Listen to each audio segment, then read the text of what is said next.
जय हिंद दोस्तों। आज हम बात करेंगे कोटा फैक्ट्री के बारे में।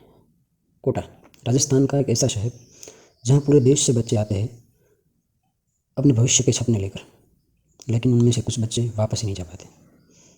पहले तो आपको जानकारी होगी ही, लेकिन फिर भी मैं बता दूं कि कोटा में JEE और नीट की प्रिपरेशन करने के लिए पूरे देश से लाखों बच्चे आते हैं। अपने सपने पूरे करने के लिए, अपने परिवार के सपने पूरे करने के लिए, अपने समाज में एक अच्छा नाम और शोहरत पाने के लिए बच्चे मेहनत करने के लिए यहाँ पर आते हैं।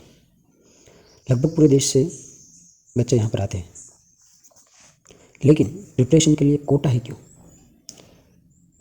क्योंकि कोटा JEE और नीट की तैयारी के लिए देश में एक ऐसा शहर है, वहाँ का सक्सेस रेट सबसे ज़्यादा है। अब देश में कई सारी संस्थाएं हैं, लेकिन उनमें से कोटा का सक्सेस रेट सबसे ज़्यादा है, इसीलिए ज़्यादा बच्चे कोटा में आते हैं। अब ये तो साफ बात है कि जहाँ ज़्यादा अच्छा रिजल्ट होगा वहाँ पर ज़्यादा बच्चे आएंगे, एडमिशन ज़्यादा होंगे। इसलिए कोटा एक ऐसा शहर है जहाँ JEE और नीट के लिए उस शहर को एक हब के तौर पर देखा जाता है। इसीलिए यहाँ पर ज़्यादा बच्चे पढ़ाई करने के लिए आते हैं। इसलिए कोटा को एक फैक्ट्री के तौर पर देखा जाता है। इसमें मतलब मैंने शुरुआत में आपको बोला ना कि कोटा फैक्ट्री, क्योंकि यह इस सिटी को कोटा फैक्ट्री के नाम से ही जाना जाता है। अब शायद आपको सवाल होगा कि कोटा को फैक्ट्री क्यों कहा जाता है, तो आइए उसके बारे में भी थोड़ा जान लेते हैं। दोस्तों, को मीडिया रिपोर्ट की माने तो कोटा का सालाना कारोबार लगभग 5,000 करोड़ रुपये के आसपास का है। अब इसी के साथ अगर कोचिंग इंस्टीट्यूट की बात करें तो यहाँ पर लगभग 100 से ज़्यादा कोचिंग इंस्टीट्यूट आए हैं, और इन सारी कोचिंग क्लासेस में पढ़ाई करने के लिए आने वाले विद्यार्थी की संख्या लगभग सालाना 2.5 लाख के आसपास बताई जाती है। तो इस बात से आप कोटा की अहमियत समझ सकते हैं। अब इतनी सारी जानकारी तो दे दी, लेकिन इस वक्त कोटा के बारे में बात करने का तर्क क्या है, ये भी मैं आपको बता दूं। कोटा इस वक्त चर्चा में है, इसीलिए क्योंकि पिछले 8 महीने में कोटा में 24 बच्चों ने आत्महत्या कर ली है। उसमें से भी अगस्त के महीने में 6 लड़कों ने आत्महत्या की, और ये सिलसिला रुकने का नाम ही नहीं ले रहा। अब यहाँ के विद्यार्थी पर पढ़ाई का इतना टेंशन होता है कि उसके अलावा समाज और माता पिता का भी दबाव रहता है। अब आत्महत्या करने वाले बच्चों में ऐसा भी नहीं है कि वो पढ़ाई में कमज़ोर है इसीलिए आत्महत्या करते हैं, बल्कि सुसाइड करने वाले ज़्यादातर बच्चे 80 से 90% मार्क से पास आउट होने वाले बच्चे हैं।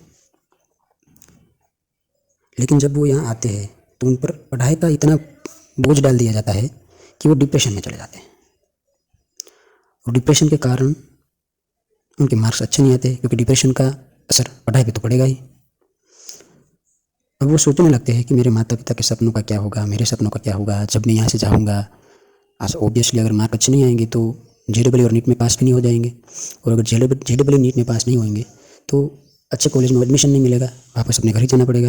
तो इन सब के बारे में वो सोचता है कि यहाँ से अगर मैं वापस चला गया अपने घर बिना किसी अच्छे IIT या मेडिकल कॉलेज में एडमिशन लिए बिना, तो समाज में मेरे माता पिता की, मेरे पूरे परिवार की एक तरीके से वैल्यू डाउन होगी।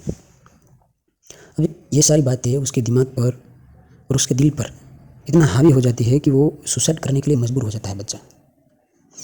अब ऐसा भी नहीं है कि स्टूडेंट मेहनत नहीं करते, लेकिन हमारे देश में MBBS और IIT में सीट की इतनी कमी है कि अच्छे मार्क्स लाने वाले बच्चे भी इसमें पास नहीं हो पाते। पास माने आगे अच्छी कॉलेज में एडमिशन नहीं मिल पाता। चलिए अब आगे बढ़ते हैं, उससे पहले हमारे देश में MBBS और IIT के सीट्स पर भी हम नज़र डाल लेते हैं, तो हमें बेहतर तरीके से समझ में आएगा कि ये इतना बड़ा डिफरेंस है, वो भी आत्महत्या का एक कारण है। हमारे देश में MBBS कॉलेज की कुल संख्या 681 है, और उनमें कुल बैठक 1,04,000 से ज़्यादा है। उसमें भी सरकारी मेडिकल कॉलेज में जो बैठक है उसकी कुल संख्या है 54,278, और बाकी किसी के प्राइवेट कॉलेज के पास उनमें वो जितना चाहे उतना डोनेशन ले सकते हैं। और इसी तरह अगर IIT की बात करें तो उसमें बैठक की संख्या है 17,385 के आसपास, और वही कॉलेज की संख्या है 26। लेकिन हर साल इस परीक्षा को देने के लिए कितने स्टूडेंट आते हैं उसका आंकड़ा अगर आप सुनेंगे तो चौंक जाएंगे। अगर नीट की बात करें तो हमारे देश में इस साल यानी कि 2023 में नीट का एग्ज़ाम देने वाले विद्यार्थी की कुल संख्या लगभग 20 लाख के आसपास है। और वही जेडब्ल्यू की बात करें तो उसमें एग्ज़ाम देने वाले स्टूडेंट की संख्या लगभग 10 लाख के आसपास है। अब परीक्षा देने वाले विद्यार्थी और सामने हमारे देश में MBBS और IIT की सीटें देखें तो उसमें बहुत बड़ा तफावत मिलता है। तो एक कारण ये भी है कि कई सारे स्टूडेंट ऐसे भी हैं जो अच्छे मार्क्स तो लाते हैं, पास भी होते हैं, लेकिन उनको सरकारी कॉलेज या फिर अच्छे कॉलेज में एडमिशन नहीं मिल सकता। और प्राइवेट कॉलेज में मिलता है लेकिन वहाँ पर जो फीस होती है वो विद्यार्थी अफोर्ड नहीं कर पाते। तो ये जो सीटें कम होती है और विद्यार्थी ज़्यादा होते हैं तो कंपटीशन लगा रहता है। और ये कंपटीशन, इसको कैसे हम पास करेंगे, इतने सारे विद्यार्थी, इसमें से हमारा नंबर कब लगेगा, क्या हम पास हो भी पाएंगे, ये सारे जो विचार है वो विद्यार्थी के माइंड पर इतना डिप्रेशन डाल देते हैं कि आत्महत्या करने का अगर देखें तो ये कारण ये हमारे देश में कम IIT और MBBS की सीट भी है। अब इसे रोकने के लिए वहाँ का प्रशासन क्या कर रहा है, यानी कि कोटा प्रशासन या आत्महत्या को रोकने के लिए क्या कर रहा है। अब इसकी बात करें तो वहाँ के प्रशासन ने कोटा में रविवार को जो टेस्ट लिए जाते थे वो अभी के लिए बंद करने का ऐलान किया है और संडे को छुट्टी देने का भी बाकी है। हालांकि ये बात आगे भी अमल में रहेगी या नहीं रहेगी वो पता नहीं, लेकिन फ़िलहाल ये बात की गई कि संडे को विद्यार्थी को छुट्टी मिले। और ज़्यादातर विद्यार्थी पंखे से लटक कर आत्महत्या करते हैं। अब जो आत्महत्या कर रहे हैं विद्यार्थी उनमें से कुछ कूद कर मतलब बिल्डिंग पे से कूद कर आत्महत्या कर लेते हैं, कुछ पंखे से लटक कर आत्महत्या कर लेते हैं। तो इसका सॉल्यूशन लेने के लिए ज़्यादातर विद्यार्थी पंखे से लटक कर आत्महत्या कर लेते हैं। तो उसके लिए एक एंटी हैगिंग डिवाइस लगाने की बात की गई है। एंटी हैगिंग डिवाइस को अगर सामान्य भाषा में हम समझें तो उसे पंखे में लगाया जाता है। अगर कोई विद्यार्थी पंखे से लटक कर आत्महत्या करने की कोशिश करता है तो तुरंत उसमें से अलार्म बजेगा, या तो फिर वो पंखा इस तरह से सेट किया जाएगा कि कुछ वज़न से ज़्यादा, जैसे कि 40 किलो से ज़्यादा वज़न अगर उस पंखे पे लटकता है तो वो तुरंत नीचे गिर जाएगा। 40 किलो से ज़्यादा वज़न वो पंखा सह ही नहीं पाएगा।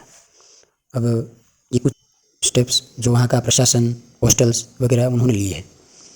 अब ये सब तो फिर भी ठीक है, लेकिन जब तक बच्चे के मन से पढ़ाई का डर और आगे क्या करना है इस बात की चिंता जब तक आप नहीं निकालेंगे तो विद्यार्थी आत्महत्या, अगर आप पंखे या फिर कूदने की जगह मतलब कोई ऐसा कुछ ऐसा कर दो कि वो ये पंखे पे लटक ही नहीं पाए या फिर कूद ही नहीं पाए। चलिए वो अपनी बालकनी में से कूद जाता है तो वहाँ पर जाली लगा दी, पंखे में एंटी हैगिंग डिवाइस लगा दी, ये सब तो आपने कर लिया, लेकिन वो जो डर है पढ़ाई के प्रति उसको अगर ये ऐसा ही नहीं है कि आत्महत्या करने के सिर्फ ये 2 ही तरीके हैं, वो अलग अलग तरीके ढूंढता रहेगा।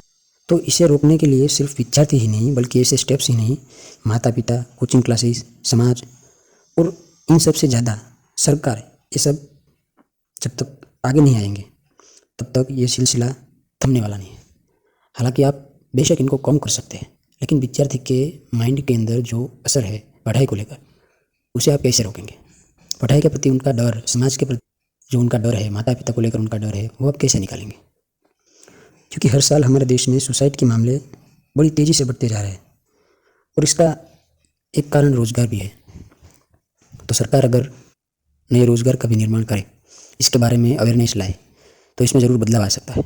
हालांकि सुसाइड की बात करें तो ये सिर्फ कोटा के लिए ही सीमित नहीं है। हर साल हमारे देश में लाखों युवा सुसाइड करते हैं, कई किसान सुसाइड करते हैं। लेकिन हालांकि इस वक्त बात हम सिर्फ कोटा की कर रहे हैं, तो कोटा के बारे में सरकार को क्या क्या करना चाहिए, माता पिता को क्या क्या करना चाहिए, ये अगर वो अपने आप नहीं सोचेंगे तो चाहे कितने भी बच्चे पढ़ने के लिए आए, उनका भविष्य यहाँ आकर अंधकार में ही जाएगा, ज़्यादातर बच्चों का। अंत में सिर्फ इतना ही कहूँगा कि आत्महत्या किसी भी प्रश्न का हल नहीं है।